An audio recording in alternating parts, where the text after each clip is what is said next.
होली की आत्मा। बचपन से शहर में रहने वाला मनोज इस साल होली की छुट्टियों में अपने गांव दुर्गापुर वापस आता है, जहां उसे देख पूरा गांव खुशी से झूम उठता है। जब गया था तब इतना सा था और अब देखो कितना बड़ा हो गया है। हाँ सरपंच जी, जब मैं गया था तब आप भी बहुत जवान थे और अब देखो कितने बूढ़े हो गए हैं आप। चला चलो बढ़िया है, बच्चा घर वापस आ गया। इसी खुशी में आज रात पार्टी होगी। क्या बात है, गांव में भी पार्टियां होने लगी। वैसे अगर पार्टी की बात है तो आज क्यों सीधा होली पार्टी करते हैं।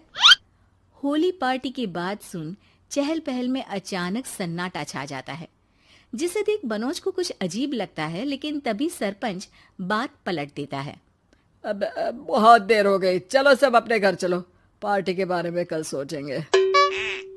मनोज भी मम्मी पापा के साथ घर आ जाता है, पर होली पार्टी और उस पर पूरे गांव की खामोशी वाली बात अभी तक उसके जहन से निकलती नहीं। पापा, होली पार्टी की बात पर सब चुप क्यों हो गए थे? अरे होगी उनकी कोई अपनी बात, मुझे गांव की पंचायत ही थोड़ी पता है। थक गया हूँ, चलो सो जाते हैं, कल बात करते हैं। पापा की बात मानते हुए मनोज भी सोने चला जाता है। आज तो छुपा लिया, लेकिन हफ्ते बाद जब होली का दिन आएगा तब इसे कैसे रोकोगे? अगली सुबह सूरज के साथ ही मनोज भी गांव घूमने निकल जाता है, जिस पर रास्ते में उसे अपनी ही उम्र के कुछ लड़के भी मिलते हैं, जिनसे दोस्ती कर अब वो उनके साथ घूमने लगता है। इसी तरह कुछ दिन बीत जाते हैं और होली नजदीक आने लगती है। दोस्तों, होली में 4 दिन ही बचे हैं, पर गांव में उसकी कोई तैयारियां क्यों नहीं दिख रही? क्योंकि यहाँ होली नहीं मनाई जाती। अरे पर ऐसा क्यों? वो राजा भूषण। अरे तुम 4 दिन के लिए आए हो, क्या इतना सोच रहे हो? चलो कुछ खाने चलते हैं। इसी के साथ एक बार फिर होली की बात को टलते हुए देख मनोज को शक होने लगता है। वो घर पहुंचते ही इंटरनेट पर अपने गांव और राजा भूषण के बारे में जानकारी निकालने लगता है। क्या? मुझे आज तक ये नहीं पता था। ऐसा कैसे? किसी ने मुझे कुछ बताया क्यों नहीं? सारी जानकारी लेने के बाद मनोज गांव वालों या अपने मम्मी पापा से कुछ पूछे बिना खुद ही उसकी सच्चाई के बारे में छानबीन करने लगता है, जिसके चलते वो राजा भूषण की हवेली में पहुंचता है। वाह, क्या हवेली है यार! पर क्या यहाँ सच में कोई भूत है? हेलो भूत जी, कोई है क्या? हम इस साल गांव में होली सेलिब्रेट कर रहे हैं, क्या आप उस पर थोड़ा इंटरव्यू देंगे? मनोज के ऐसा बोलते ही गांव में तूफान उठ जाता है और हवेली में रखी सारी चीजें हिलने लगती है। एक अदृश्य शक्ति मनोज को धक्का देकर हवेली से बाहर निकाल दरवाजा बंद कर लेती है। ये सब देख मनोज हैरान रह जाता है। क्या अभी मुझे हवा ने धक्का देकर बाहर निकाल दिया? मेरे होते हुए इस गांव में कभी होली नहीं मन सकती, इसलिए दोबारा ऐसी कोशिश भी मत करना, अंजाम बुरा होगा।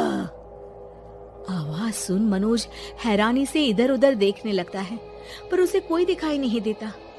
वो गांव वापस आ जाता है, जहां तूफान की वजह से सब कुछ तहस महस हो चुका होता है। आखिर ये तूफान आया कैसे? ना ऐसा कोई मौसम था और ना ही हमने होली का त्योहार मनाने की बात की थी। सरपंच की बात पर कोई रिएक्शन दिए बिना मनोज चुपचाप अपने घर चला जाता है। इस तरह देखते ही देखते होली का दिन भी आ जाता है और मनोज रंग लेकर गांव में निकल जाता है, लेकिन गांव पूरी तरह खाली होता है। अरे त्योहार का दिन है, धूमधाम की जगह मातम क्यों मनाया हुआ है? मनोज की आवाज सुन सब अपने घर की खिड़कियां खोल के घर के अंदर से ही उसे वापस जाने के लिए कहने लगते हैं, पर वो किसी की नहीं सुनता। तुझे पहले भी समझाया था, अगर होली खेलने की कोशिश भी की तो अच्छा नहीं होगा। अरे बात मान लो बेटा, तुम्हें सच नहीं पता। मुझे सब पता है। सालों पहले इस राजा ने एक अंधविश्वास फैलाया और आप लोग आज तक उसे मानते आ रहे हो। अरे बेटा, जब तुम पैदा भी नहीं हुए थे उससे भी बहुत पहले से इस गांव पर होली का श्राप है। अगर गांव में होली का त्योहार मनाया जाता है तो प्रलय आना पक्की बात होती है। राजा भूषण इस सब में नहीं मानते थे और त्योहार मनाने लगे, जिसके चलते होली वाले ही दिन पहले उनके बेटे की और फिर उनकी मृत्यु हो गई। तभी से गांव की रक्षा के लिए उनकी आत्मा उस हवेली में रह रही है। सबकी बातें सुन मनोज उलझन में पड़ जाता है। सोचना भी मत मनोज, अगर तुमने इस परंपरा को तोड़ने की कोशिश भी की तो उसका परिणाम इस गांव और गांव के लोगों के लिए अच्छा नहीं होगा। मुझे भी यकीन नहीं हो रहा कि आप लोग एक बेतुकी बात को मानकर सालों से रंगों के त्योहार को मातम की तरह मनाते आ रहे हो। मनोज किसी की कोई बात ना मानते हुए पूरे गांव में रंग बिखेर देता है, जिसके तुरंत बाद वहां तूफान के साथ बिजलियां गरजने लगती है। अचानक मौसम में ऐसा बदलाव देख जहां मनोज कंफ्यूजन में आ जाता है, वहीं गांव वाले डर से सहम जाते हैं।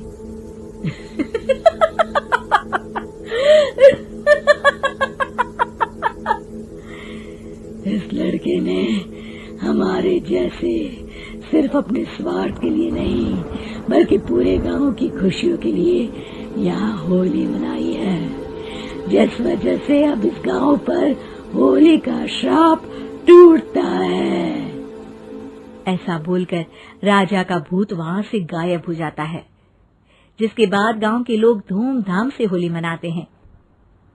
खुशियों के रंग गांव में बिखरे ही होते हैं कि अगली सुबह अचानक मनोज कहीं गायब हो जाता है और एक बार फिर गांव में होली का नया राज शुरू हो जाता है।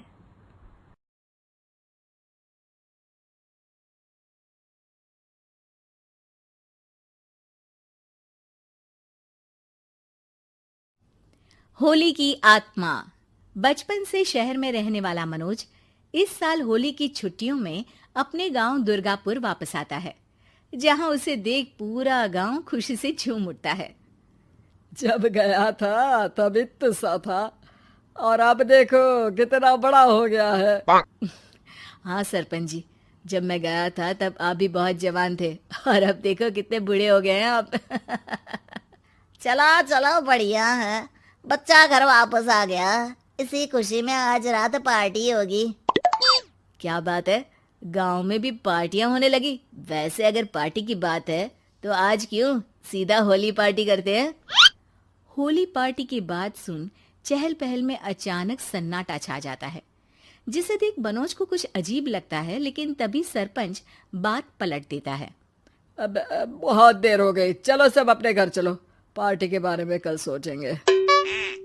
मनोज भी मम्मी पापा के साथ घर आ जाता है, पर होली पार्टी और उस पर पूरे गांव की खामोशी वाली बात अभी तक उसके जहन से निकलती नहीं। पापा, होली पार्टी की बात पर सब चुप क्यों हो गए थे? अरे होगी उनकी कोई अपनी बात, मुझे गांव की पंचायती थोड़ी पता है। थक गया हूँ, चलो सो जाते हैं, कल बात करते हैं। पापा की बात मानते हुए मनोज भी सोने चला जाता है। आज तो छुपा लिया, लेकिन हफ्ते बाद जब होली का दिन आएगा तब इसे कैसे रोकोगे? अगली सुबह सूरज के साथ ही मनोज भी गांव घूमने निकल जाता है, जिस पर रास्ते में उसे अपनी ही उम्र के कुछ लड़के भी मिलते हैं, जिनसे दोस्ती कर अब वो उनके साथ घूमने लगता है। इसी तरह कुछ दिन बीत जाते हैं और होली नजदीक आने लगती है। दोस्तों, होली में 4 दिन ही बचे हैं, पर गांव में उसकी कोई तैयारियां क्यों नहीं दिख रही? क्योंकि यहाँ होली नहीं मनाई जाती। अरे पर ऐसा क्यों? वो राजा भूषण। अरे तुम 4 दिन के लिए आए हो, क्या इतना सोच रहे हो? चलो कुछ खाने चलते हैं। इसी के साथ एक बार फिर होली की बात को टलते हुए देख मनोज को शक होने लगता है। वो घर पहुंचते ही इंटरनेट पर अपने गांव और राजा भूषण के बारे में जानकारी निकालने लगता है। क्या? मुझे आज तक ये नहीं पता था। ऐसा कैसे? किसी ने मुझे कुछ बताया क्यों नहीं? सारी जानकारी लेने के बाद मनोज गांव वालों या अपने मम्मी पापा से कुछ पूछे बिना खुद ही उसकी सच्चाई के बारे में छानबीन करने लगता है, जिसके चलते वो राजा भूषण की हवेली में पहुंचता है। वाह, क्या हवेली है यार।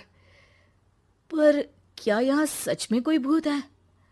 हेलो बुज्जी, कोई है क्या? हम इस साल गांव में होली सेलिब्रेट कर रहे हैं, क्या आप उस पर थोड़ा इंटरव्यू देंगे? मनोज के ऐसा बोलते ही गांव में तूफान उठ जाता है और हवेली में रखी सारी चीजें हिलने लगती है।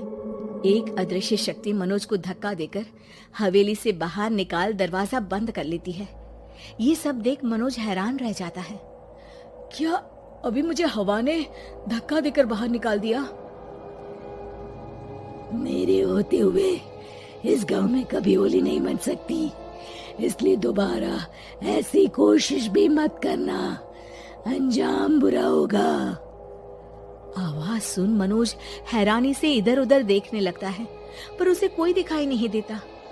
वो गांव वापस आ जाता है, जहां तूफान की वजह से सब कुछ तहस महस हो चुका होता है। आखिर ये तूफान आया कैसे?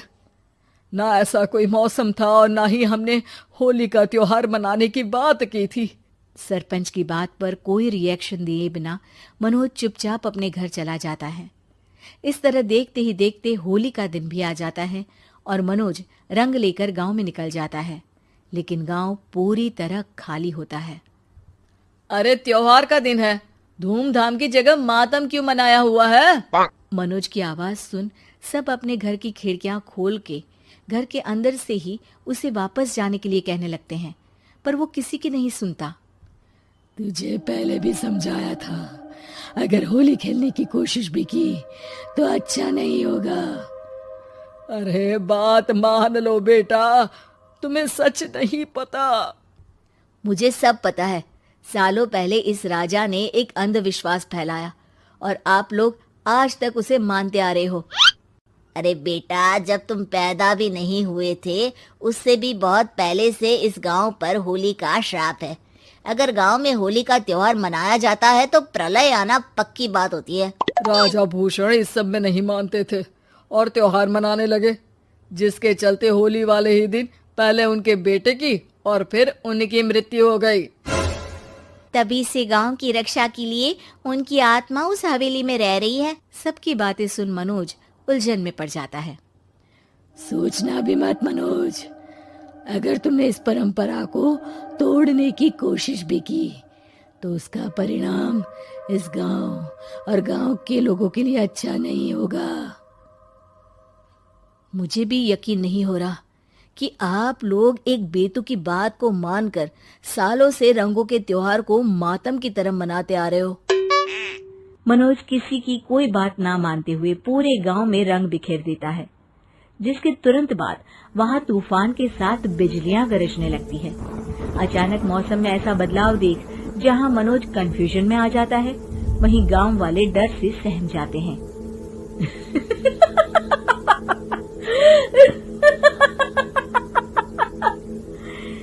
इस लड़के ने हमारे जैसे सिर्फ अपने स्वार्थ के लिए नहीं बल्कि पूरे गांव की खुशियों के लिए यहाँ होली मनाई है, जिस वजह से अब इस गांव पर होली का श्राप टूटता है।